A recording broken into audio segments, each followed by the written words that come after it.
Dear colleagues, so we go ahead and now the main session today evening is role of PCI for left main revascularization in 2025, and we would go ahead with Yves Louvard with his topic of lecture, PCI for left main downgraded and extended. Welcome, Yves. Thank you very much. So I understood that I don't have 10 minutes. I have 20 minutes. That's true? Yeah. 20 minutes and... So the question there is, it was the PCI for left main was downgraded by left main plus triple vessel disease. So we are normally out of this. But extended, I will show along the lecture at the end, how this can be extended with the new devices we have and for many other reasons. How to decide which technique you have to use, cabbage versus PCI. You have these 4 trials in mind, for sure, and you can see that there is no difference in long-term mortality in syntax, pre-combat, noble at 5 years, and excel at 5 years. There was a long-term total mortality in favor of cabbage. And you have the 10 years follow-up of syntax. Of course, there is absolutely no difference. If you look at the cardiac death there, you discover that there is no difference between surgery, cabbage and PCI in Excel at 5 years. So it's only non-cardiac death. There is no difference between PCI and cabbage for stroke, no difference for MI, a trend for a higher rate of MI in the PCI group, maybe a matter of definition. And of course, there is a difference in favor of cabbage when you are looking at the unplanned revascularization at the latest follow-up, as you can see here. But we have also some positive aspect that quality of life, especially for physical limitation, is better after PCI for 1 year than with cabbage. I like very much this algorithm proposed by Dr. Capodano. And you can see at the top as isolated left main and left main plus 1 vessel disease. You don't calculate, this is our place. This is no calculation of syntax score. I will explain why. No calculation, this is for PCI, very clearly. Sorry. So why we are telling that? In the looking at the syntax at 12 months for mess rate, you can see that left main alone or left main plus another vessel is in favor of PCI. On the contrary, there is in favor of surgery when there are left main plus double vessel disease or left main plus triple vessel disease. Dr. Gerschlik explained us that ostial and stent only, ostial and shaft of the left main only is also for us. And on the contrary, well, for the distal bifurcation, there is again, a syntax less than 22, between 22 and 32 is for PCI, the more than 32 is for surgery. So when you have isolated left main or left main plus 1 vessel disease, syntax score calculation is not necessary because if you calculate this, you will never have a more than 22 syntax score. A key point is for PCI and cabbage in hard outcomes, not in revascularization. And PCI is also preferable for other reasons, less invasive, short hospital stay, early mental and physical recovery. So now we are looking for left main plus 2 vessel or 3 vessel disease. When you have a 2 vessel disease or a 3 vessel disease, you have to perform the syntax score. If you have a syntax score which is less than 0 to 20, less than 22, it's for PCI. If it's between 22 and 32, you have to measure a second syntax score, which is syntax score 2, that I will show you later.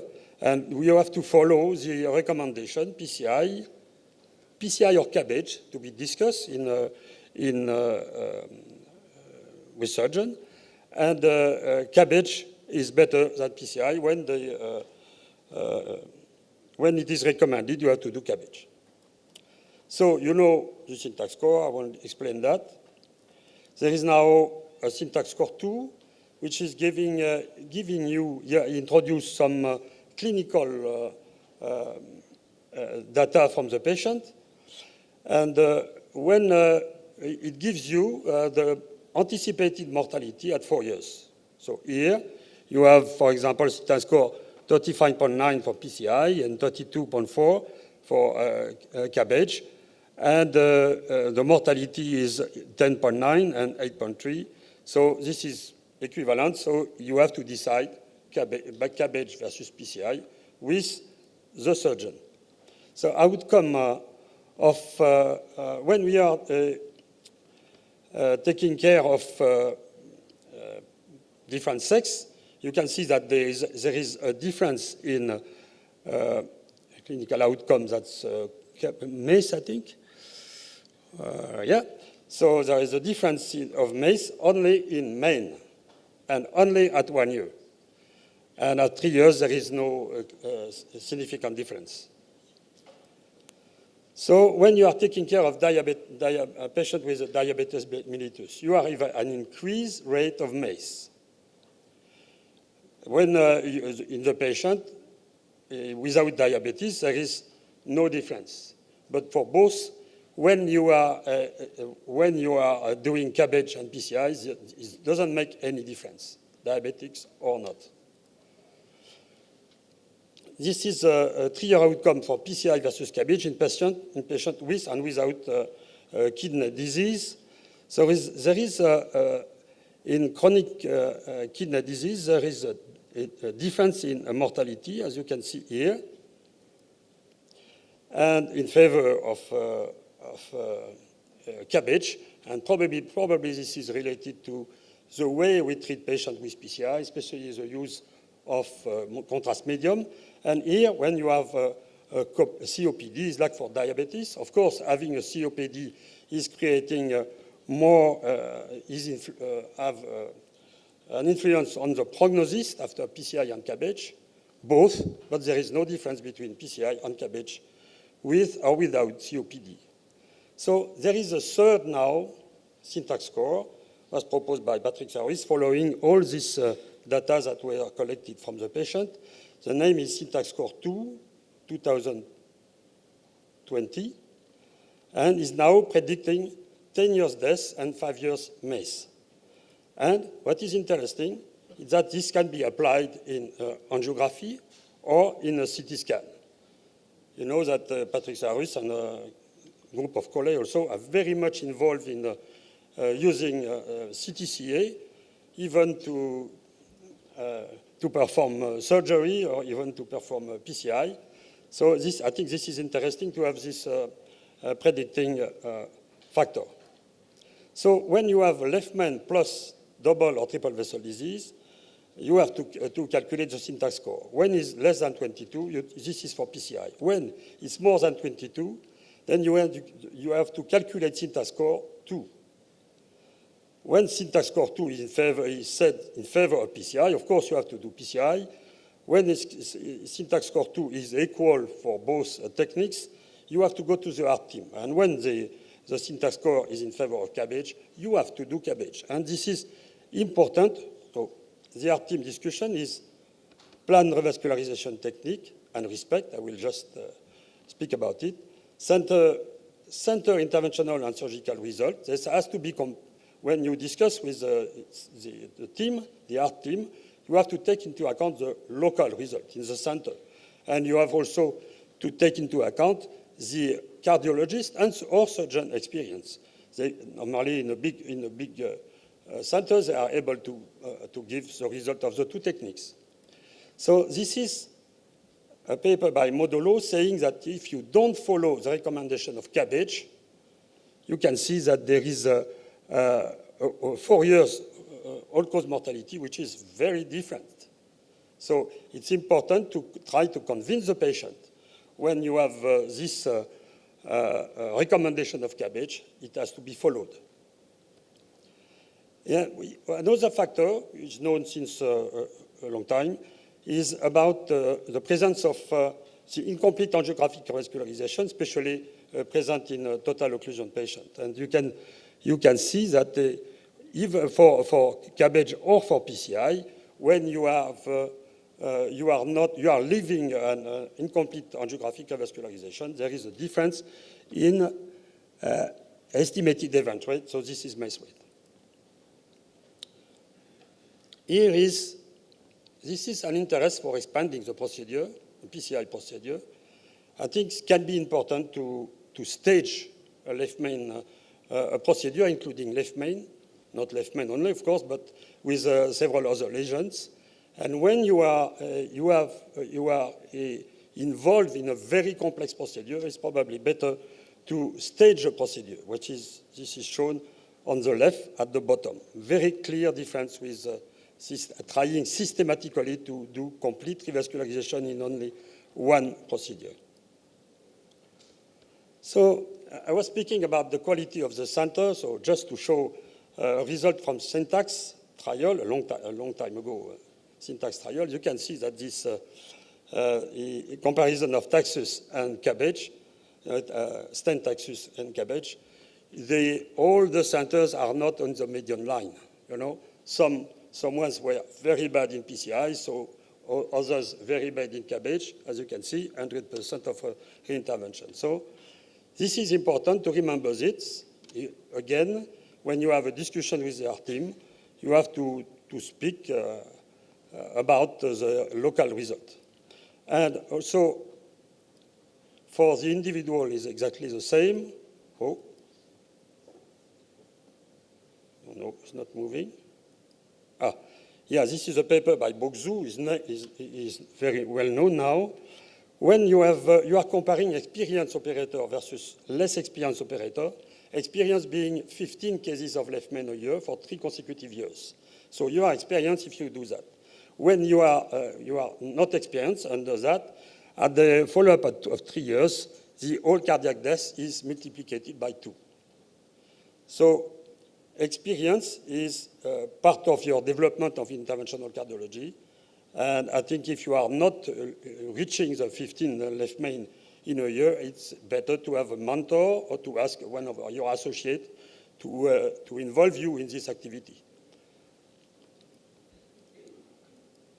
So extended left main PCI. Yeah, then, yes, left main PCI is extended. If you have a teamwork, so people with multiple talents, staging procedure, I said, better defined procedures, I mean the strategy, better treatment for calcified lesion, orbital, lithotripsy, laser. Intravascular guidance was said as necessary, recommended recently. Hemodynamic support also can help that. But you have patients that are out of score for many reasons, cancer, thoracic irradiation, and this is what I will try to show you. So the first case, this is a woman, she is 72, diabetic, hypertensive, previous breast cancer 20 years ago. She had a mastectomy and recently radiation and chemotherapy, and recently she has pleural recurrence. She's treated for chemotherapy. She has an unstable angina. You will understand why. So on the left is the left main. We see well there. Yeah, I think you can consider that this left main is a bit complex with involvement of 4 branches, circumflex, a diagonal, and an intermediate, and of course LAD. And you can see that the patient has also lesions on the right, multiple lesions on the right. So if you use your calculator for syntax, you reach a center score of 38. The surgeon, our team, the surgeon said no. cancer, radiation, and it was decided to do a PCI, so PCI of proximal RCA stenosis. So this, we are scheduling here something which will be incomplete, and left main LED diagonal bifurcation. So the right was treated in the same session with a first stent was a 555, I think, on the left, in the middle, a second stent proximally, and you have a good result for the first and second segment. Of course, you are leaving there some distal lesion, which are, if you want to treat everything, we were speaking during the previous talk about clinical relevance. I would say LED and PDA are probably relevant, but bifurcation of the PDA is not. You know, we have to treat the proximal part of lesion. So after that, we have to treat the left main. So this is 6 French with EBU, and it was pre-treated on the left. The first was pre-treated with a balloon. Then the stent was implanted, and at the right side, you have what I call a pseudopot. The balloon, the same balloon, was moved back a few millimeters just to go proximal to the diagonal. So this is a pot.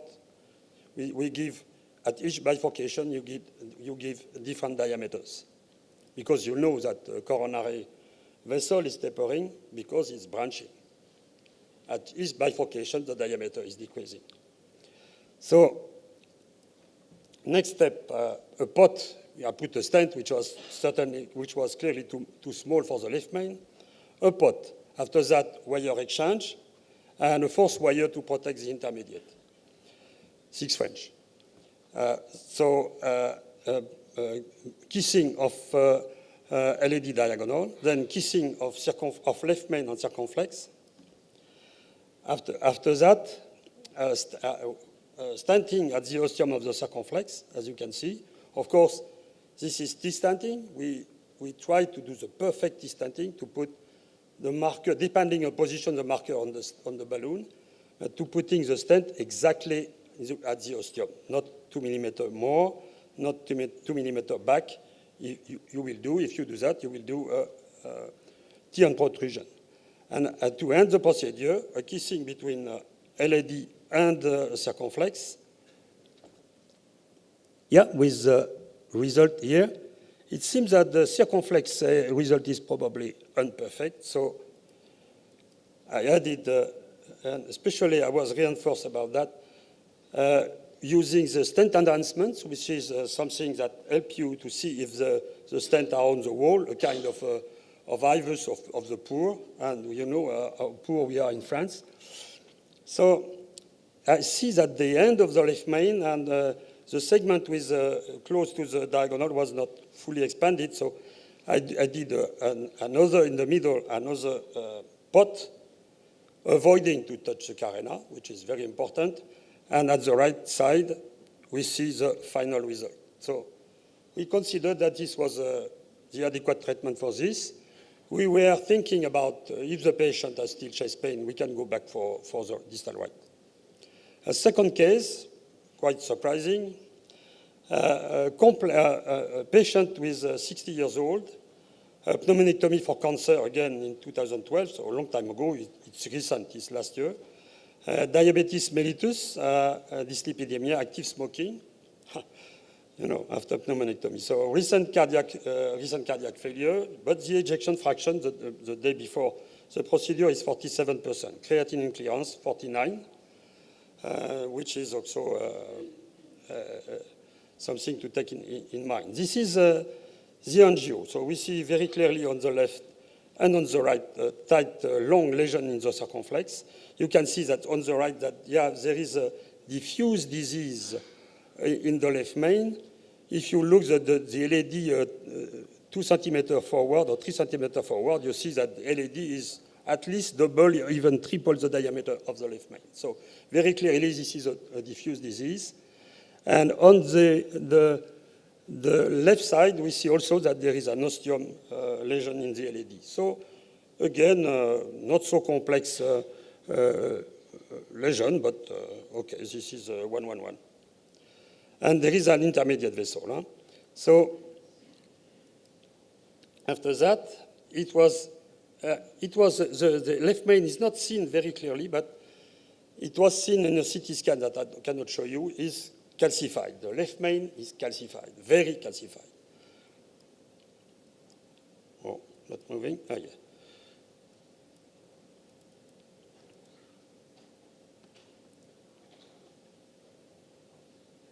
Oh. So this one is not working. What is this? This is the right. Yeah, next.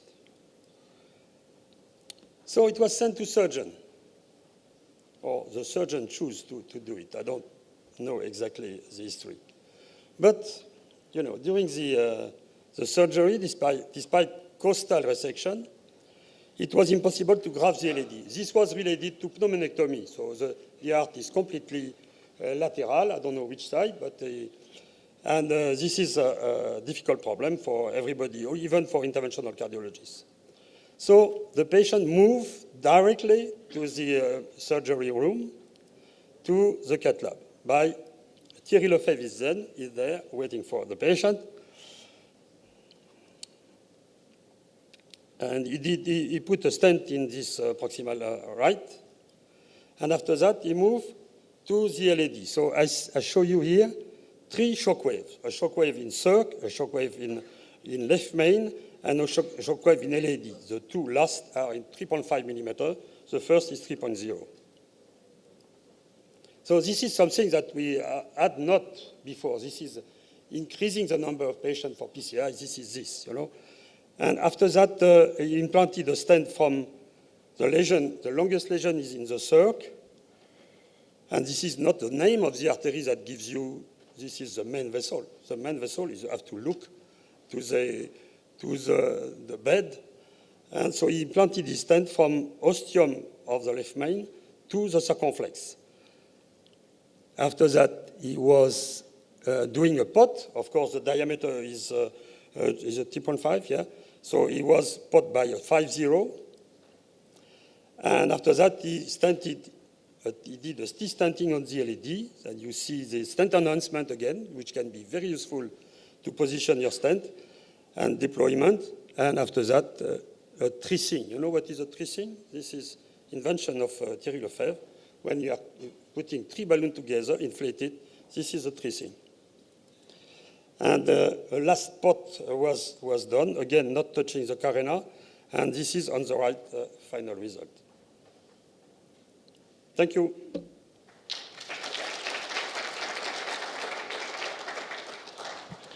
Thierry, if Thierry was first inventor of tracing? The tracing, I think he was the first. Okay, great. Maybe I'm wrong, but you know, we invented a lot of works. Exactly. Thank you. Very nice overview. If you showed us very clear data according CCS, chronic coronary syndrome. How would you approach if you have complex anatomy and patients with NSTEMI, with troponin positive? The first patient was unstable. And you have not seen counterpulsation balloon, or no? It was done like this. Yeah, exactly. So this is not to say, okay, we are better than others. So no, you have when you are doing regularly left main, I mean 15, 20 a year. We were doing, this is the kind of patient we were doing in the 90s because the patient refused to do such a patient, a whole patient, or patient like this. So we are trained since a long time, and after that you have this is automatic. You know what is the next step. We don't have to think about. You go to the next step. You know the steps perfectly, and we have to go to the next step. So it helps not to spend too much time, and maybe this is an explanation to avoid the systematic hemodynamic support. I know, I have seen in US with my eyes that hemodynamic support is very, very frequent in this kind of patients, nearly systematic. But technically speaking, this lesion was not difficult, was complex, but not difficult. We knew from the beginning that we'll be able to put a wire in the 4 branches, which was easy. I even put a wire in the intermediate through the strut. So, you know, this is a kind of, to expand our practice in PCI for complex patients, you have to do complex patients regularly. Great. Maybe some other questions or comments? Yeah. It's always very, very nice to have you here. Thank you, all of you. You probably know, also the audience, that there is a downgrade of PCI for left main, but also there is a downgrade in the American guideline of surgery for not left main lesions in stable patients. So it's some kind of equipoise and balance. And the American cardiac and thoracic surgeons, in fact, they supported the ESC guidelines anonymously, because they have thought that now the way will go to surgery more than for PCI.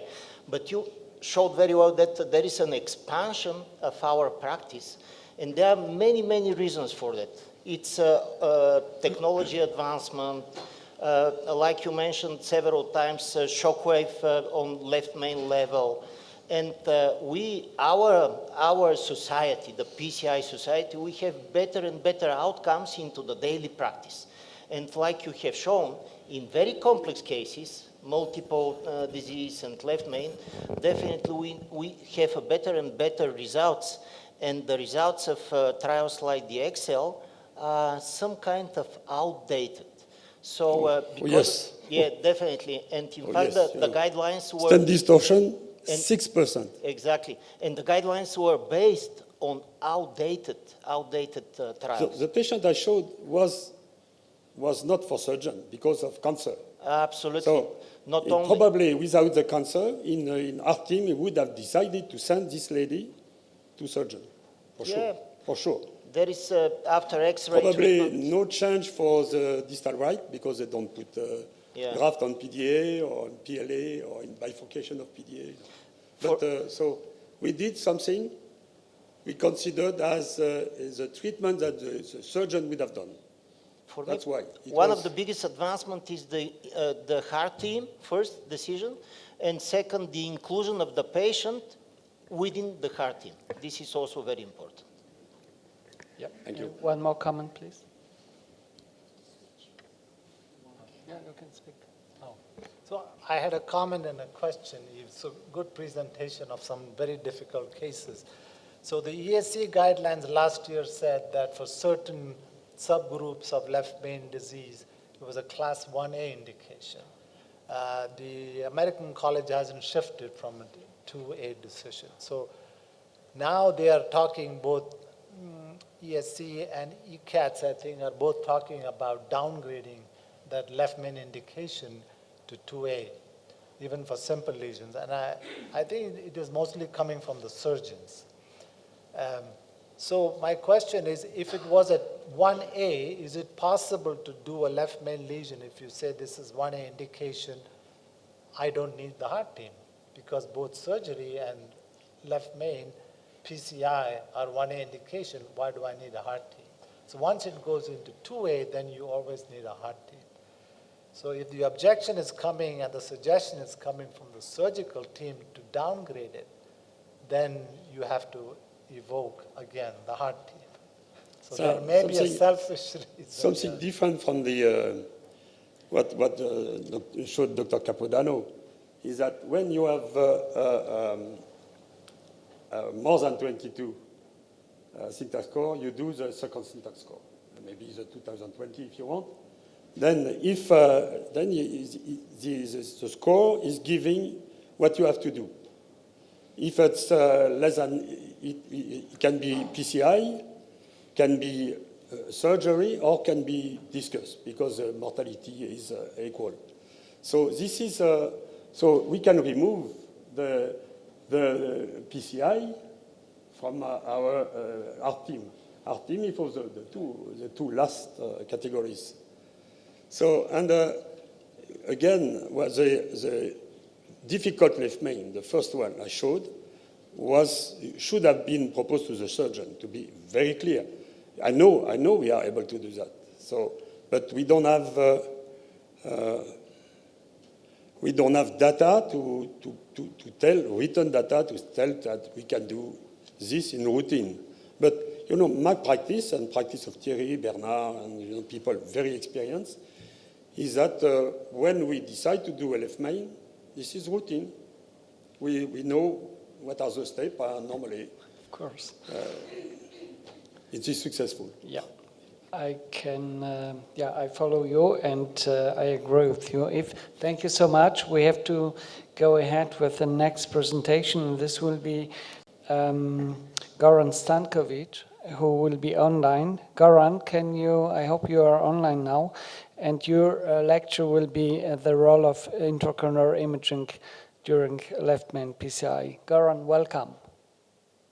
Thank you very much, the course directors, and so nice to see you. I'm very sorry I cannot join you today, but as Marek said, my role is to discuss imaging in left main PCI, and here are my conflicts of interest.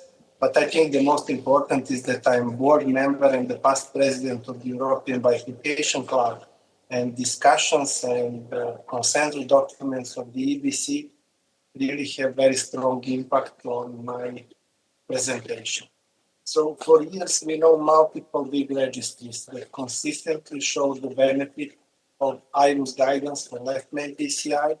We have BISIS registry, we have Rolex registry from Italy and Portugal, with clear clinical benefit regarding the major outcomes. And this role of imaging is well acknowledged, and this is one of the recent surveys from the UK on IC imaging indications. And as you may see, guiding left main stem lesion, PCI for left main stem lesions, evaluation of intermediate left main guide bifurcation lesions are really among the strongest indications for using imaging. But what is also important message, in interventional cardiologists who get previous training in image use compared to those without, so compared to less experienced people, we have much higher percentage of image use, and we have also better outcomes. So use of imaging is not limited only by finance, but also by lack of proper education. And I think this is one of the tasks that we have to work. In 2023, it was a year of intracoronary imaging. It started at the ACC with Renovate Complex PCI, and then at ESC we had the Union 4, we had the October, and we had Octavius.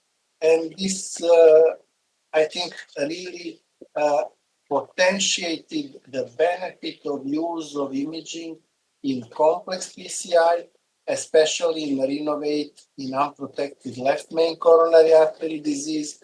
And if you look clinical outcome, in the left main sub-study of Renovate, we can see that actually the highest benefit in the whole study was achieved actually in left main PCI, and we see here 69% hazard risk reduction with use of intravascular imaging compared to angio guidance.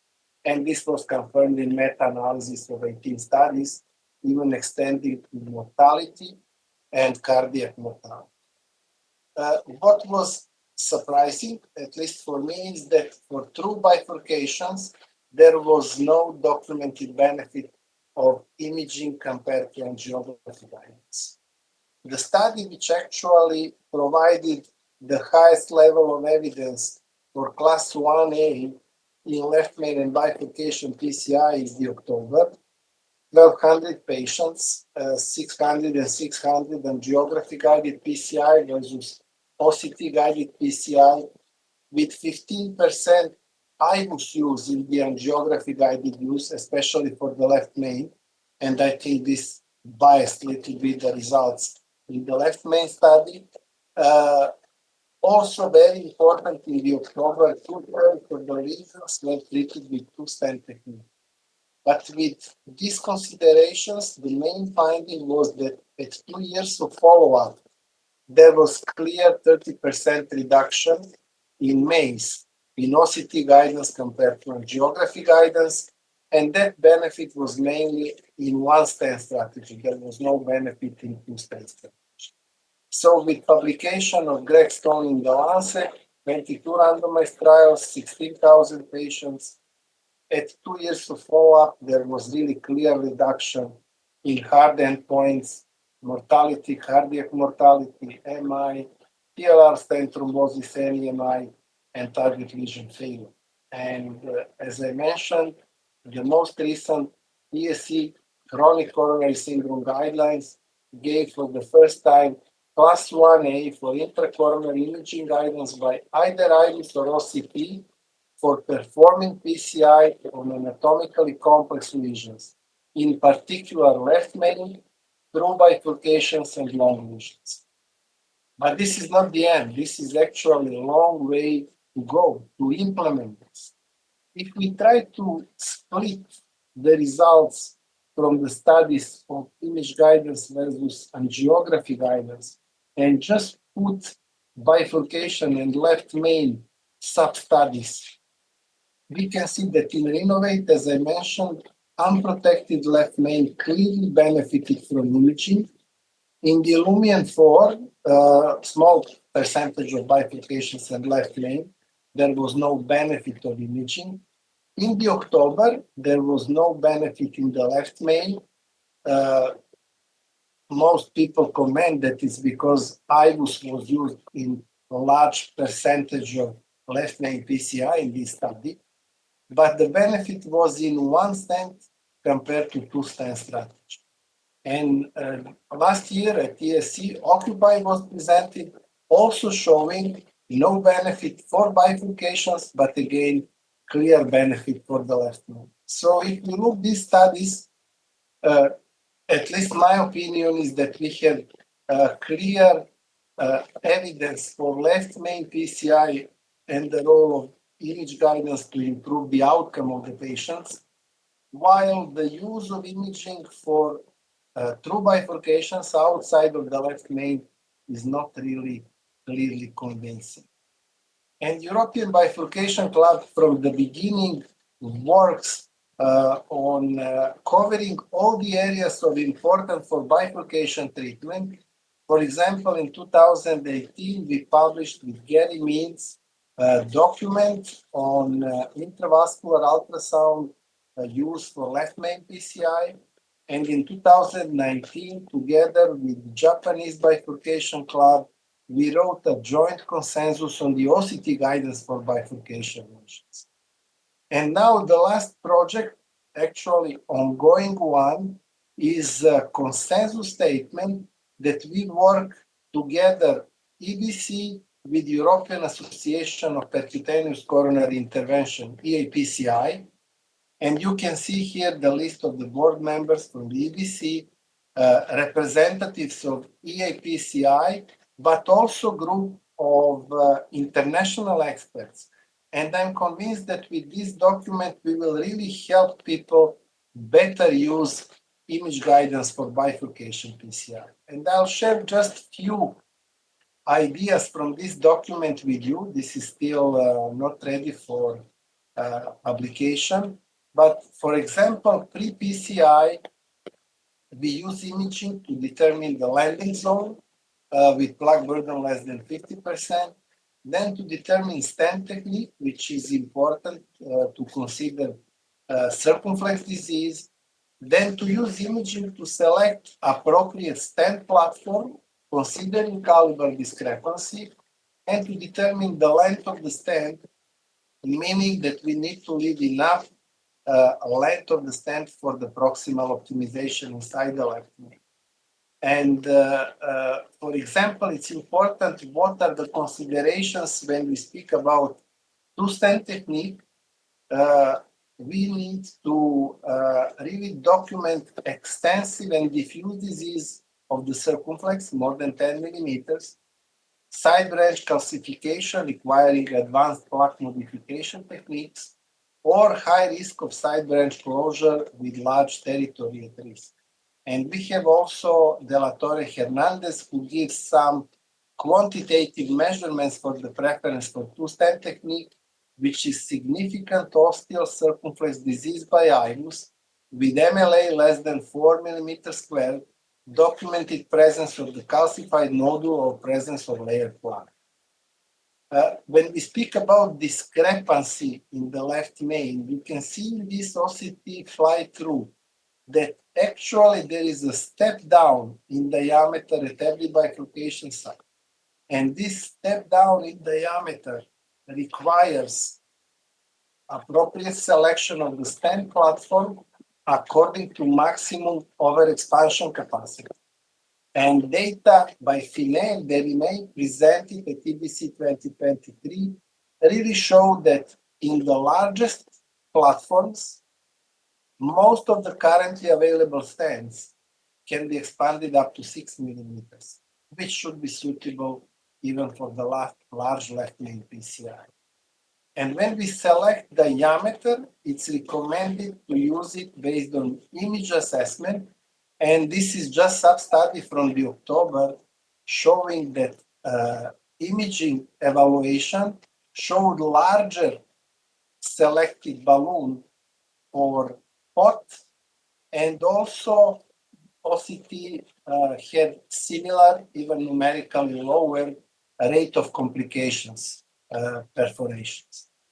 Rolex study showed very similar data, and Dr. Tarantini presented that although by QCA, proximal main reference diameter in angio and imaging subset was the same, 3.7, 3.7, use of imaging actually helped to select the largest 4.5, 5.0 Resolute Onyx platform, and 14 versus 22% of patients were actually treated with a large platform, which may explain clinical benefit of image guidance. And as you can see here, primary endpoint was significantly strongly positive for image guidance in blue compared to the rate of MACE in angiography guidance blue. So there is a benefit, but that benefit is not just before procedure, there is a benefit also during and after the procedure. And we use imaging to evaluate stent expansion, apposition, lesion coverage, to exclude edge dissection, prolapse of tissue inside the stent, and also OCT can be used for optimal recrossing through the distal structure. But for me, one of the major messages from the October is also a sub-study related to stent deformation that can be discovered by use of imaging. And this was published in JACC Interventions 2024. And I had really privilege, I was invited to write the editorial on unintended stent deformation, which is not rare. By the OCT core lab evaluation in the October trial, 9.3% of stents actually had unintended stent deformation, and the incidence in the left main was double, 18.5, which means that 1 out of 5 left main PCI stents has unintended stent deformation, which can be detected by imaging, and if it's not treated, MACE is 23%. It's surprising finding for me that even in the October, with the best centers and the most experienced operators, peri-procedurally 55% of these deformations were not detected and were not treated. And in that case, MACE was 23%. In the remaining patients in which deformation was detected and treated, there was 0 MACE. Few words at the end about image-guided optimization for left main and non-left main PCI. For non-left main, it's a clear consensus. We could use absolute minimal stent area cutoffs which is for OCT 4.5 millimeter square, and for IVOS 5 millimeter square. But there is still discussion about criteria for left main PCI. And all of you know the rule of 5, the Kang, and 5, 6, 7, 8 millimeter square as the criteria to detect those who will have TVR at 9 months, but optimization criteria are evolving. And from this 5, 6, 7, 8, in the Excel, we have 6, 7, 10. And if we use relative MSA criteria, it's more than 90% of the reference lumen. And the most recent publication coming from Korea in two-stent strategy, exclusively DK crush was used or mini crush. They have criteria 6, 8, 10 as a minimal or 7, 9, 12 as the optimal criteria, or in smaller caliber arteries, relative MSA criteria more than 40% of vessel area at MSA site. So this is how it should look. We should aim for 6 at the ostium of the circ, 8 at the ostium of the LAD, and 12 inside the left main in order to improve the outcome. And if we use also predefined optimization criteria, De La Torre Hernandez showed clear clinical benefit in reducing and improving the outcome. I also would like to share with you one case how intracoronary imaging help us resolve the challenge in left main bifurcation stenting. It was acute coronary syndrome with ostial LAD culprit lesion and with non-culprit lesion inside the circ. Operator decided to nail the ostium, and geographically it looks really very well. And there was a stage procedure to treat circumflex lesion. But when we brought patient back, what was surprising is some hazy appearance in the distal left main. And I decided to perform OCT pullback. And this is what we saw actually, that stent was actually not well positioned at the ostium. It was floating for 4 millimeters across the ostium of the circ. And you see here overhanging strands in front of the circ. So what I learned at EBC, how to manage these floating strands. One way, while we still have balloon, is to recross through the stent, do the pot, and convert this to DK culotte with pot, of course, and second kiss.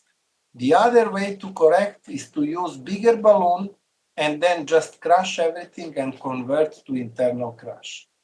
And we decided here for option 1, by using OCT, we crossed through the struts into the circ, and then we converted to DK culotte. These are the steps, so pot, balloon dilatation, first kiss, after that stenting the lesion in the distal circ, and after that stenting lesion from the left main into the circ.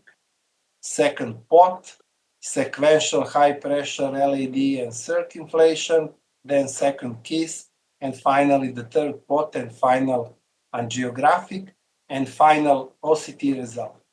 And you can see here with final additional pot of 5 millimeters, we were really able to fully cover and expand stents at the ostium, and you can see minimal metallic neocarina. And we published this in JACC Interventions 2021. And we also, in the case of floating struts from the circumflex stent, which was floating inside the left main, in this case, we used the same OCT to recross outside, crush completely, and convert to crush. And we published this last year in 2023 in Neurointervention. So, dear colleagues, again, I would like to thank you for the invitation and would like to conclude that bifurcation PCI is still challenging. Use of imaging is strongly encouraged to decide the stenting strategy and optimize the result of left main in bifurcation PCI. From OCT sub-study of the October, I think we learned that intracoronary imaging provides precision but requires education. So we need to work on education, how to use it, not to miss 50% of stent deformation. Need to standardize the approach to intracoronary guidance, to use morphological geometric assessment of left main disease. We need to learn more about the role of imaging in device and technique selection, and definitely need to work more on the optimization criteria. Thank you very much, and I'm ready to answer any question you may have. Hi, Goran. Thank you so much for really fantastic overview and explanation why we definitely need in daily routine imaging during left main PCI. My question to you is, what is your personal explanation that double stenting didn't approach or that didn't show so good result in October study? Why single stenting was better and double stenting didn't show any benefit according to the use of OCT? Yeah, I think it's a more appropriate question for the Niels Holm and the group who analyzed data. I just saw the numbers as you did, and I don't have clear explanation, but most probably the results of provisional were significantly benefited. It was only 1/3 of the lesions in the left main treated with provisional, and in specific, relatively small size of combination of IVUS guidance and OCT guidance in the imaging arm, some benefit was attained. But I believe this is something for the sub-study, and we need data, and we need the database to analyze and to get some evidence why that occurred. It's impossible just based on simple hazard ratio and confidence interval to make conclusion. So from your point of view, do we need to perform to use imaging in every left main PCI case? I'm sure that you can benefit from imaging. To say it's mandatory, I think it's over exaggeration. But these events are so rare, Marek, that it's very difficult to statistically show clear benefit for absolutely every case compared to angio guidance. And of course, Yves mentioned the importance of operator experience. And this was replicated first in China, and then also the same conclusion came from British Cardiac Intervention Society. If you go to the fourth certile of experience, you actually use more imaging and you have better results and better clinical outcome of your patients. So from that perspective, you need to work, you need to do many cases, and if you use imaging on top of that, I'm sure that results will be better for our patients. So if somebody is in position to use it, you all always benefit. Yeah, right. Goran, there's a few more questions. Yeah, of course. Hi, thank you for the nice presentation. When talking about unintentional stent deformation, in your experience, are there some stent platforms that are more sensitive to this deformation? In other words, are thin struts more sensitive for unintentional stent deformation than others? Yeah, absolutely. I think there is no dilemma about that. 44% of all deformations were actually collision between guiding catheter and the stent in the left main, especially if you go from the ostium of the left main. Yep. And that collision can also be evaluated by stent enhancement software. But if you want to be precise, really OCT can clearly show you the cases and help you to correct. So that's why, for example, Megatron was a new platform from Boston, because they clearly realized that with synergy they had a much higher rate of deformation of stent with just two connectors. So thin strut, two connectors, it's really fragile and prone to be deformed. Right. Yeah. There is one more question. Not a question, Goran, but mostly a comment. Very often one is reluctant or cannot perform IVUS or OCT pre-procedure because it is difficult. My comment is that at that stage, don't give up checking your results with IVUS because you can check it afterwards to make sure that your results are optimal. So that is the correct approach.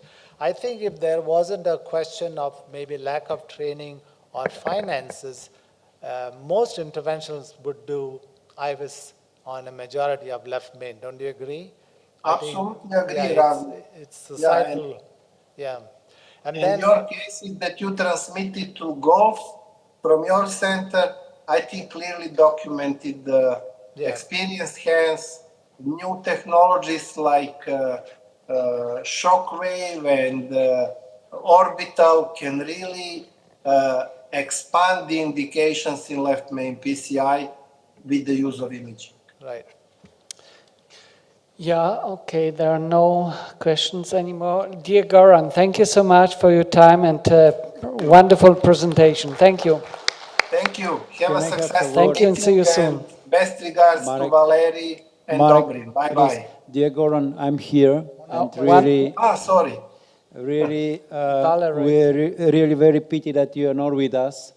You know, yeah. I know, it's, but I hope everything is fine with you Yes, and yes. around Yes. you, and hope to see you soon. Absolutely. Thank you Thanks, so Goran. much. Thanks a lot. Thanks from Bye-bye. from me and from Dobrin and from all the staff here. Yeah, thank you so Bye-bye. much. Bye-bye. Okay, so we go ahead and Dr. Nair will present his topic, Left Main PCI in 2025, Rules of Engagement. Welcome.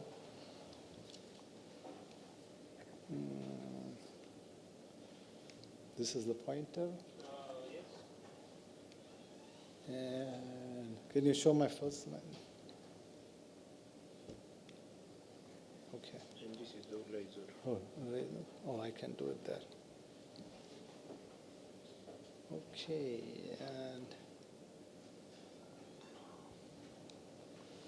why does, oh.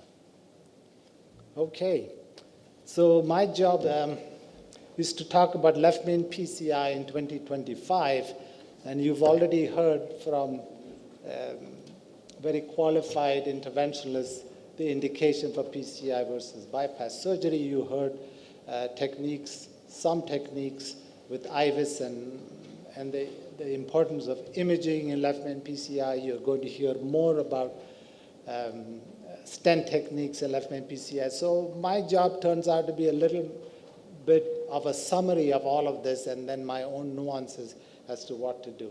So first of all, I'd like to thank the directors of this course for inviting me.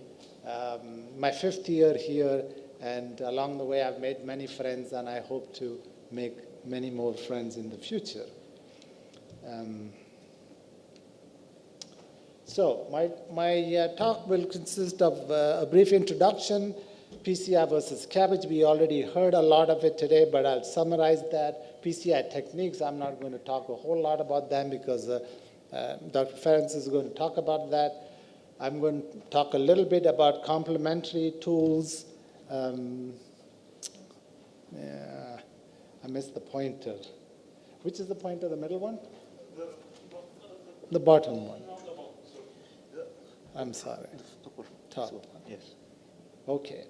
And then complementary tools that we have to use when we do left main PCI.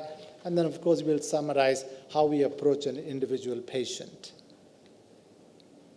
So there are some factoids about left main coronary artery disease, why we have to treat this a little differently from diseases elsewhere, LAD, RCA circumflex. The incidence, it's not rare, it's not very common, but it's frequently seen in about 5 to 10% of patients that we do coronary angiography on. 60% of left main disease approximately are associated with multivessel disease, so that creates a problem. Now there could be osteal disease, there could be left main shaft disease, or very often 60% of the time or so, it's bifurcation disease. The importance of left main stenting is because the left main supplies 60 to 90% of the myocardium. 90% if the RCA is non-dominant, and 60% if the circumflex, if the right coronary is dominant. So you can imagine that there is a lot of myocardium in jeopardy, therefore one anticipates left ventricular dysfunction during or after the procedure, and that could be an issue with left main PCI. This is an old paper that not very many of us will read or are familiar with, but this comes from a long time ago. In the early days, the first decade of catheterization, when the diagnosis was being made and we started identifying coronary artery disease, and then of course there were patients with left main disease. And from papers like this is when we decided what is the prognosis of patients with different kinds of left main disease. We don't have to read the whole thing, but by and large what it says is that if it's more than 75%, patients have a poor long-term prognosis over 3 years. If it is between 50 and 75, it's intermediate, and more or less below 50%, medical therapy is as good as any kind of surgical therapy, which was what was offered then, and that the prognosis is fine for such people.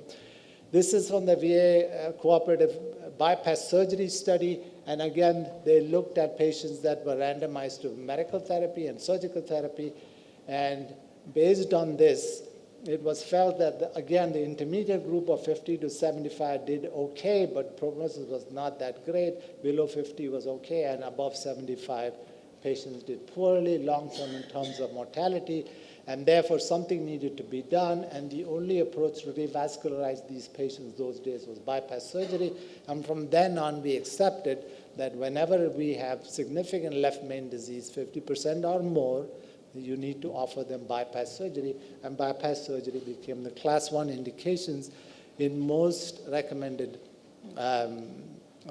societies, as a bypass surgery being the class 1 indication to salvage these patients to prevent their mortality. Nowadays, we just don't rely on angiography alone. Those studies were based on angiography and determining the lesion just based on angiography and eyeballing the lesion or doing some digital subtraction angiography and measuring the lesions. Nowadays, we are a little more sophisticated, and we can evaluate these lesions by using intravascular ultrasound, OCT, or even physiological measurements. And those are the numbers that tell you whether that disease in the left main is significant or not. And so beyond angiography, we have better tools to define what is the significance of left main disease, and we can offer the patient appropriate therapy. So where do we go from the early days of balloon angioplasty to 2005 when we do these sophisticated stent strategies? So we heard the history from Dr. Hendricks of the early days of angioplasty. And in 1977, of course, when the first angioplasty was performed, and left main PCI was also done then because we did not know the downside of elastic recoil or restenosis. However, in the first series of patients, the mortality rate was extraordinarily high, so it was basically given up. One of Grunzig's fellows, Hartzler and team did a whole series of left main PCI in the late 80s and found that the incidence of death, restenosis, repeat admissions was greater. So at that point, balloon angioplasty was given up as a technique to treat left main disease. Now, some of us remember doing left main balloon angioplasties for acute MIs and sending the patient to surgery once they became hemodynamically significant. Now, this was already presented before, but once the DES era came about, we had a whole bunch of randomized controlled trials. These are the current or the most recently published randomized trials. This has already been published, but basically what is in red is the fact that the results in patients that can be approached either with PCI or surgery, the overall results were about equivalent. Now, we can discuss the nuances of which one is better, but by and large, it was pretty much the same in these randomized controlled trials. And based on that, we followed up on the syntax trials, and what we realized was that the MACE events in the higher quartile patients, 33 or more, the MACE incidence was greater. And in the left main, when we broke those patients down into left main with low syntax score, left main with higher syntax score, we realized that the ones with the higher syntax score had a greater MACE. And based on that, recommendations from various societies came about. So this is the ACC AHA SKY recommendations, which has not budged from PCI being a 2A indication for patients that have a low syntax score. However, the European seems a little more sophisticated, and the 2024 guidelines suggested that it should be a 1A indication for those patients that have non-complex non-complex left main disease. It could be a 1A indication. Now, two panels showing left main disease of non-complex and very complex. So the one to the left, now you can argue that this is catheter-induced spasm, but for the sake of argument, let's say that this is indeed left main coronary artery stenosis of the ostium, just isolated. Now, I can tell you that if this patient went directly to the surgeon, guess what would happen? You know, most surgeons would bypass and not refer the patient back to interventional cardiology. On the other side, but we interventionalists know that this kind of stenosis will respond very well to a single stent strategy, and the patient should have a good long-term results. The other panel shows multivessel disease, probably a very high syntax score, and rightly we would refer this patient to surgery. Now, it's all well and good to look at guidelines saying such patients should go to surgery and such patients should go to stenting. However, there are many other variables that need to be considered, and that includes patient compliance, social issues. I had a patient once who adamantly refused surgery because he was taking care of a demented wife and couldn't leave that lady alone. So he said, I want to have this PCI done and go home the next day. I cannot be not looking after her, being in the hospital for a week and not being able to lift her for the next month.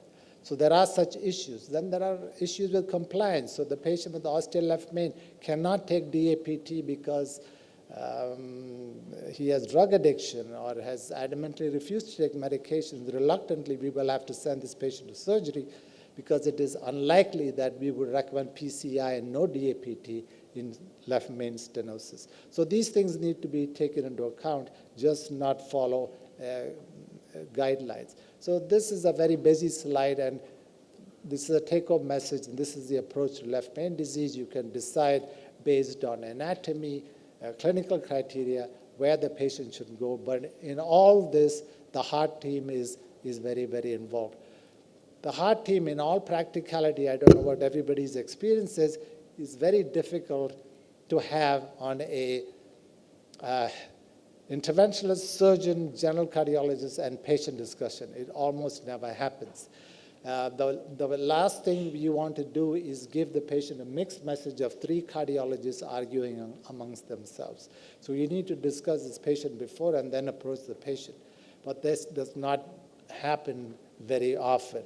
So that a patient that is referred to a surgeon more often than not will get surgery. So I'm pointing out the practical issues of following all of these approaches that have been recommended by very many authors. There are certain technical considerations, and this will be discussed in greater detail later. But as I said, majority of patients will have distal left main disease, either angiographically visible or based on imaging, you might detect that this indeed is a bifurcation lesion. And by and large, the single stent strategy is preferable because the incidence of stent thrombosis and target lesion failure is lower with the single stent strategy. Unless you have to do a bailout strategy, you should stick with the single stent.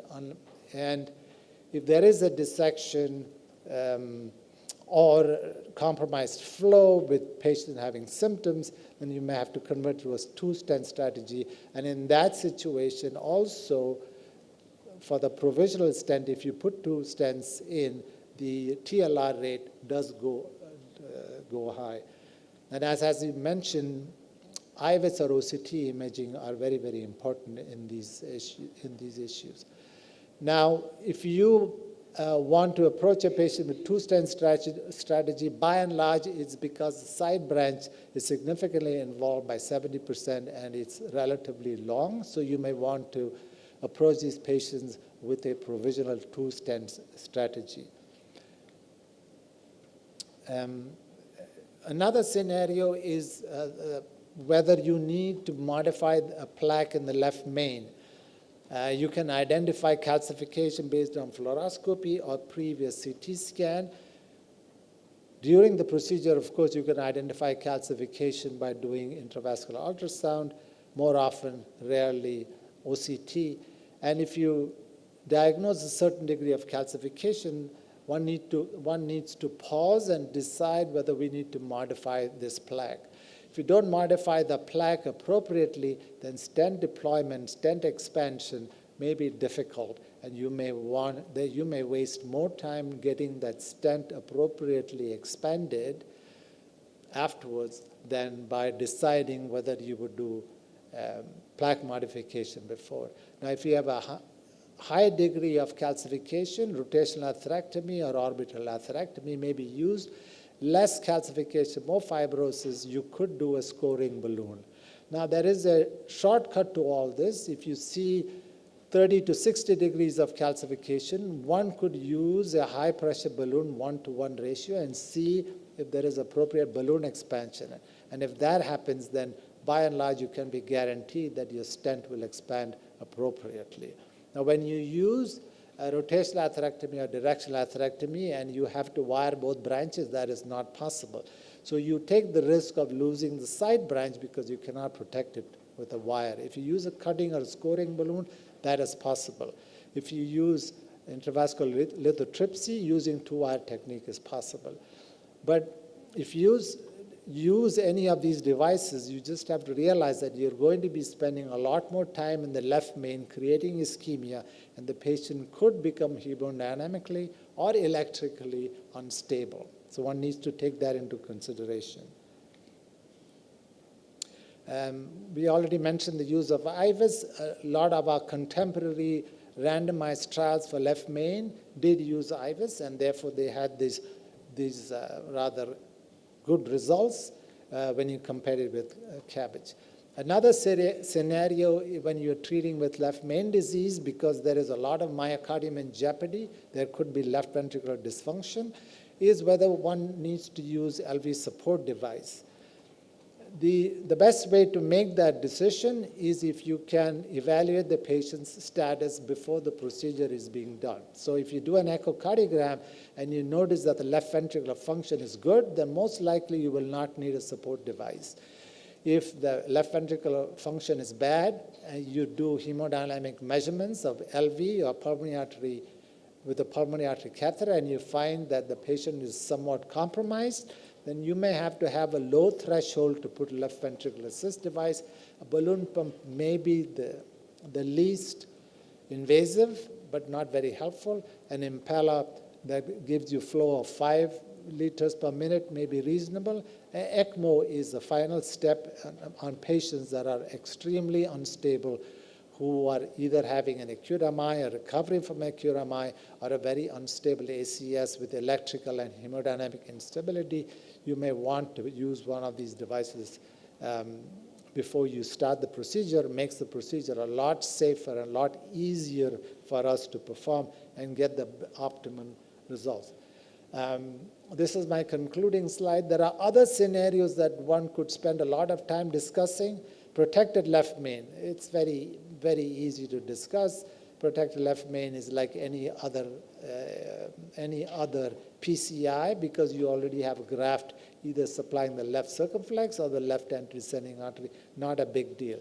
A big issue is if you have left main PCI and the patient is turned down for surgery and there is an RCA CTO.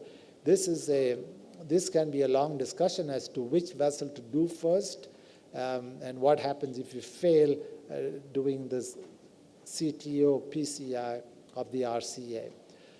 How about if you have in-stent restenosis? Again, long discussion as to whether you should use more stents, whether you should do debulking, what is the importance of imaging, do you use an OPN balloon, do we use cutting balloons, do you use atherectomy or use DEBs? So all these are important discussions to have if we have in-stent restenosis. Again, it's beyond this particular talk to discuss that. And then, of course, when you have left main STEMI, the answer is very obvious. No surgeon is going to take this patient. One needs to fix this lesion right away. That the issue is when you step back, should you send this patient for surgery, especially if there's multivessel disease? So should you stabilize the patient with left main PCI and then send the patient to surgery, or do you finish the job yourself as a staged procedure? But again, this is a matter for further discussion. So in summary, left main lesions of more than 50% are indications for revascularization. Calculating the syntax score, as many people have already discussed, is important. Imaging, as Dr. Stankovic discussed, is of great importance. Usually it's the IVUS because doing OCT of the left main it's not that easy because of clearing of contrast, large vessel, hard to clear contrast. Again, you have to use a lot of contrast to do multiple runs before, after, during, etc. If possible, distal left main bifurcation stenting is best served with a single stent. One of the reasons two stents don't work well because a lot of bench testing has shown that whether you do DK crush, Coulard, or DK Coulard, there is some distortion of the carina with stent material. Maybe that is the reason why the TLR is high when you use a two-stent strategy. And finally, there is some role for plaque modification, and LV support needs to be considered strongly if you're going to do rotational atherectomy, DCI, and spend a lot of time in the left main trying to fix this vessel, etc. That is all I have to talk about, and this we'll open up for discussion. Yeah, thank you so much for this very comprehensive overview. Could you maybe make some comment? There are many young doctors here, and if they make coronary angiography and see complex left main lesion, should they approach or should they send to larger center? I don't know who mentioned it, either Eves or Dr. Hendricks mentioned it, that it should be done by people who are good at it, and it should be done in a center where you have qualified, talented, trained interventionists, but you have to have equally good trained surgeons. So if you have a center where the results of both branches are equally good, then you can do it there. But if one of those is lacking, then you should not be tackling it. I mean, if you are an interventionalist, then you have to be very familiar with bifurcation stent techniques. You have to be very familiar with imaging. You have to know what you are seeing. You have to be familiar with left ventricular protection devices because you never know when you need it. If that doesn't, you have to have skills in rotational atherectomy or IVL. You have to have all those skills. So you are an advanced interventionist who have done a lot of cases before you approach left main. There's nothing like, as you know, there's nothing like a simple left main lesion. At the end, yes, it is simple, but you cannot approach it saying simple. Yeah. So does that answer your question? Thank you. Maybe other comments or questions? Ravi, thank you Yes. for the excellent talk. I would like just to ask, what about the penetration of imaging in USA? Do you increase, or it's like in Europe, it's still not so, let's say, achievable? Yeah. So at the Cleveland Clinic, left main, I think a majority of patients get IVUS. I don't think it's OCT, but yeah, almost all. Finances are not really an issue. It's mostly time and reluctance. I think a majority of my colleagues will use IVUS for all proximal lesions, RCA, circumflex, LAD, and unless, of course, you cannot get the IVUS down there. Like I was making my comment, sometimes the lesion is so tight, so calcified, especially circumflex, you just cannot get down there. You don't do it. But you have taken it out anyway, so you try to do it afterwards. So at some point, I think there is an attempt to do IVUS. Now, sometimes you put these bifurcation stent and you cannot get the stent down the circumflex. So you'll IVUS the left main into the LAD. So the penetration is high, at least at our center. A lot of other places, unfortunately, the penetration is not that high. They want to do mostly, I hate to be cynical, but people want to do many cases, so get out of the lab quickly. Why spend half hour to do IVUS? Second is expenses. And third is lack of training, believe it or not. Not everybody knows how to interpret these images appropriately and act on it. So. Okay, thank you so much for your presentation, and I'm going now to present the last speech, technical approach in left main PCI.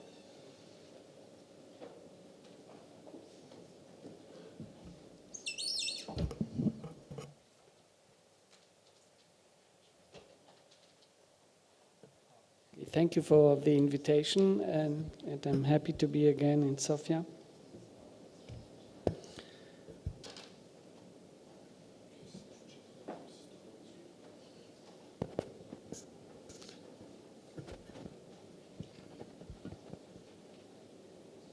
So I'm working in Germany, in Bad Krotzen. This is a high-volume center, so we do around 3,000 PCIs.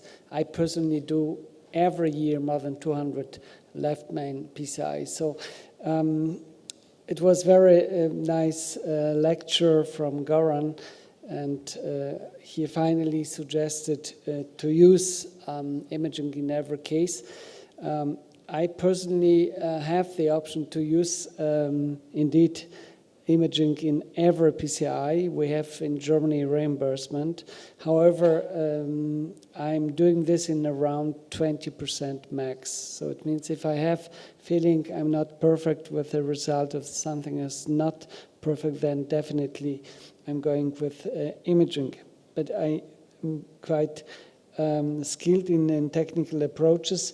And of course, we have to manage left main in around 3 to 5% of cases. And of course, young doctors should know how is the distribution, plaque distribution in the distal left main. And what we know from pathologists and what we know from imaging data, the plaques are going usually from left main to LAD, and this is the case in 90%. And this is a sure explanation for the fact that we usually put stent from left main to LAD. And of course, it was mentioned before, in majority of cases, there is a left main diameter something between 4 and 5.5 millimeter. And what is really very crucial is calcification. Calcification in distal left main is the topic. You have to take a longer time to prepare the lesion perfectly. And you have to be skilled, as mentioned before, in all these technologies, rotablator, rotablation, orbital atherectomy, laser sometimes, and shockwave.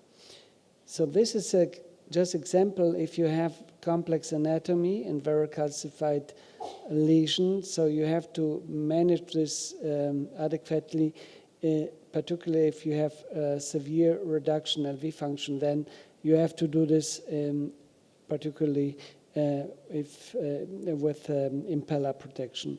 And there is now ongoing PROTECT 4 study according to this question, should we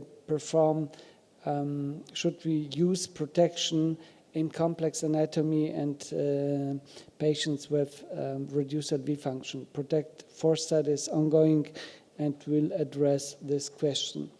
And of course, there is again some problem with bifurcation, with distal left main bifurcation, and usually we have a problem in ostial LCX, and that's the problem which is at least now not really resolved.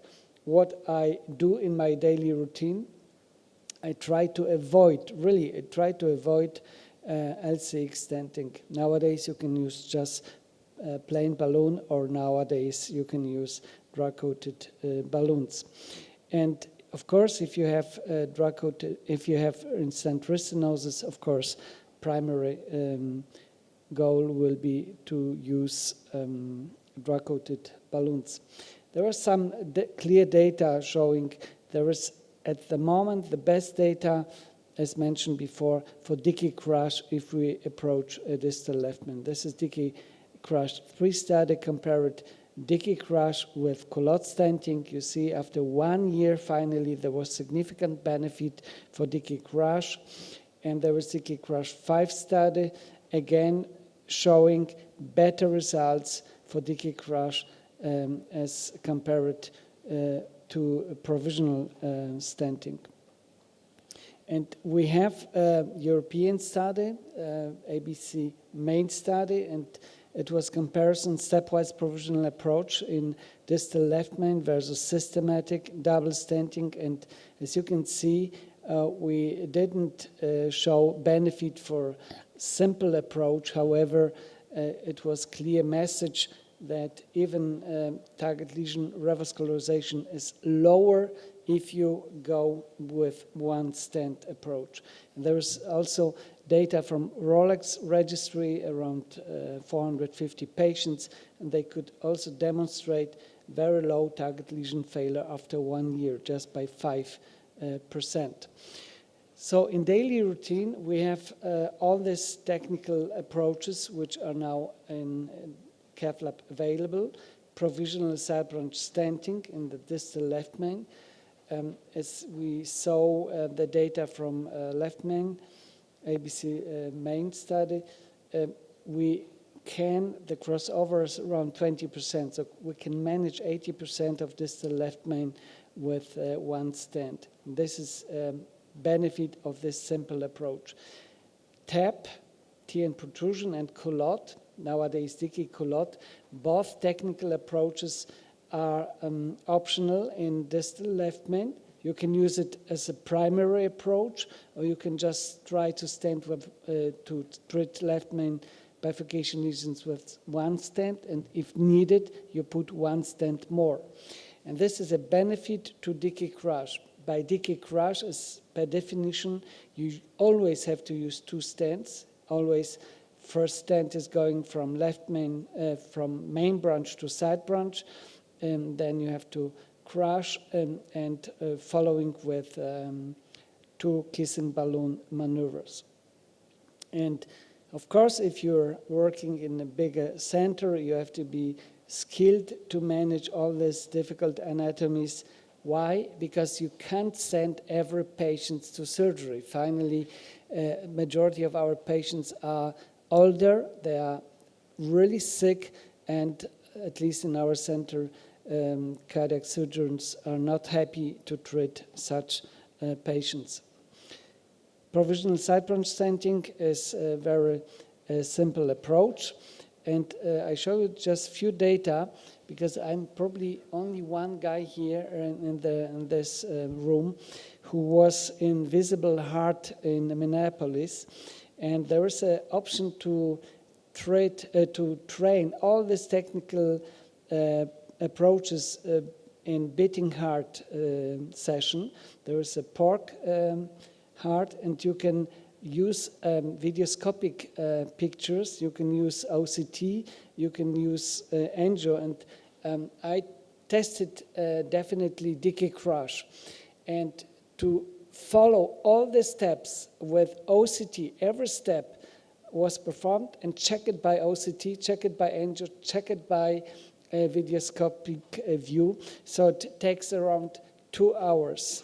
2 hours, even for skilled operator. Fantastic overview to understand all these difficult steps. Finally, you can see how is malposition, how is the ostium, and you can see by live in videoscopic view how you put the stents, how do you perform all these technical steps. And this is just to show, because you have impression by angio it looks perfect, but this is now main branch stenting, and you see here in this area you have definitely malposition. So if you don't perform POT, then you easily cross behind the struts to the distal main branch. So this is how it looks if you perform perfect double stenting. You can check everything also by angio. Other option is to understand all these technical steps is to use silicon model in the cath lab. This is like here shown. And this is what we usually use in Europe. In Europe, TAP is very popular. And if you have main branch stenting, you perform kissing. If there is a residual stenosis more than 75% in the ostium of the side branch, or if you have a flow limiting dissection, then you go just ahead with one more stent. And what is crucial in TAP approach is the position of the side branch stent. If you implant the stent in this position, there will be definitely some chance to get a gap. And this happens in our center usually so 1-2 times a year. What you can do, you can go with one more short stent, or you can prolong, you can convert to culotte. So if you implant the stent in this position, this will be very bad tap and not really good culotte, so the protrusion will be too much. Finally, you need around protrusion of the stent of around 0.5 millimeter. Check always the position in 2 different projections. Then you implant first stent, then kissing. You remove balloons, perform kissing, final pot. And nowadays, because the older data based on kissing and post-dilatation on semi-compliant balloons, nowadays there is a recommendation to use NC balloons with a ratio 1:1.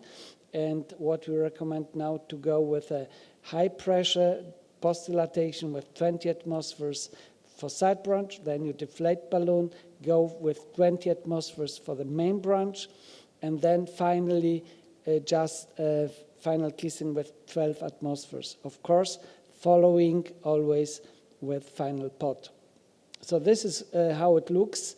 So you make from 2 different stents one dedicated bifurcation stents. And culotte is other approach which we use frequently in Europe. You predilate the lesions, go with a stent, usually from main branch to the side branch, implant, inflate the balloon. Stent is now ready. The next step will be to cross, to make pot, and then to cross to the distal main branch, very close to the carina. And this takes sometimes some time and some effort. You can see here in this animation how important this is. You choose your stent diameter according to the distal membrane. So you usually have here malposition, and that's why this pot is treating this malposition, then crossing with the wires close to the carina and kissing maneuver is much, much easier. So you usually go, as possible, to the very close to the carina. You open the struts. In this old fashion, it was just one balloon, and then you go with a stent, and usually you cover the first stent with 1-2 millimeters. Don't forget to remove the wire. This is how we do in our cath lab. Implant the stent, pot, again, final kissing with crossing very close to the carina. I just jump this kissing, final pot, and this is finally result. And you should know in the proximal part of the main branch, you have here double layer of struts. If you perform OCT, it's you can see 2 layers of struts, but it makes a difference, a diameter of 2 struts layer 0.1 millimeter max. Of course, there is now double kissing culotte, very popular. And what is the idea behind? If you perform bench testing, you have here in classical culotte some stent distortion. If you perform double kissing culotte, you see at the ostium of the side branch perfectly open struts. So nowadays, you go here to open the struts, you do first kissing. There is some benefit. If you just open with one stent, you have stent struts distortion. So you have even some better result for dicky culotte as compared to culotte according to the area at the ostium. And how you go with provisional stenting technique, one more animation here. You stent the main branch, go with small balloon, short balloon for pot. Then if you have here good flow, you're usually ready if there is no dissection in the side branch. If there is any problem, then you can cross very close to the carina and perform kissing following final pot. And I show you one very interesting example. This is a distal left main and quite tough lesion. It was patient randomized to single stenting in ABC main study. And finally, I personally believed, okay, this will be maybe a crossover to double stenting, but I started with one stent approach, predilatation, stenting for the main branch to left main to LAD, kissing, final pot with 5.5 millimeter balloon. And finally, it looked not bad, so I was quite happy. I could leave it like this, and I was really surprised. After 6 months, we ordered this patient back. You see, there is a very, very acceptable result for this initially very complex anatomy. And in some cases, you need double kissing culotte. Again, here, very, very tough lesion in distal left main. You could imagine this is so calcified lesion, you need some kind of lesion preparation. If you use orbital atherectomy approach or rotablator use, then you can have only one wire in position. So what I tried to do, I wired both branches, use it 1.5 millimeter balloon just to open the access for shockwave balloons. I use a shockwave balloon for LAD and then for CIRC. Finally, we could manage this very calcified lesion with decay culotte. And in some cases, you need decay crush. And again, this is many, many steps, 11 or 12 different steps. Every step can be quite difficult. The problem number one is usually people take too small balloon for crush, and then there is suboptimal crushed area here, and then people are going here between struts and some troubles are starting. So 3 times pot, first kissing at the middle of the ostium of the side branch, and then second kissing after stenting of the main branch, following with final pot. Of course, if you perform double stenting, always final kissing is needed. And this is one option for a circ. You can see a huge plug, so rotablator was used, and shockwave, and finally decay crush, just with a benefit. If you use decay crush, you don't have to remove a wire from the main branch. And in some cases, this is my last example from daily routine. I have done this case with my colleague. And this is a trifurcation. It was a very similar trifurcation like Yves could show before, but this is really subtotal lesion in the distal left main. Right coronary artery was okay, quite huge, ectatic, and this was the anatomy. And of course, if you have trifurcation, you have to think, okay, which vessel will be your main branch? And finally, we decided this intermediate branch will be our main branch. Finally, it was our strategy to stent the main branch distally, then to stent the LAD, to perform decay crush, then to stent circ, decay crush, and finally following with a last stent and double kissing crush for LAD, double kissing crush for circ with OCT imaging, triple kissing, final pot with 6.5 millimeter balloon, and finally we could manage this quite complex trifurcation with 3 stents, following with OCT in this case. So dear colleagues, in conclusion, distal left main lesion can be managed in around 80% with one stent approach. In complex anatomy, decay crush, decay culotte, or decay tap will be needed, and I think every cath lab director in a larger center should be skilled in all these 3 technical approaches. Imaging, as we saw the data, is extremely helpful, probably during long-term follow-up, a must if we compare our results with surgery colleagues. And in case of in-stent wrist stenosis, which occur usually in LCX, drug-coated balloons are preferred treatment for therapy. Drug-coated balloons for the side branch in distal left main may be beneficial, so we will wait for randomized study data. Thank you so much. This is my colleague in our new cath lab. Thank you so much.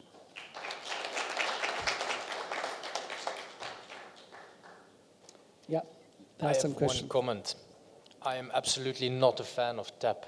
The reason is because it gives you the illusion that it's actually a simple technique, while I think it's Sorry, actually... you are a fan or not fan? Not a fan. Not a fan. Not a fan.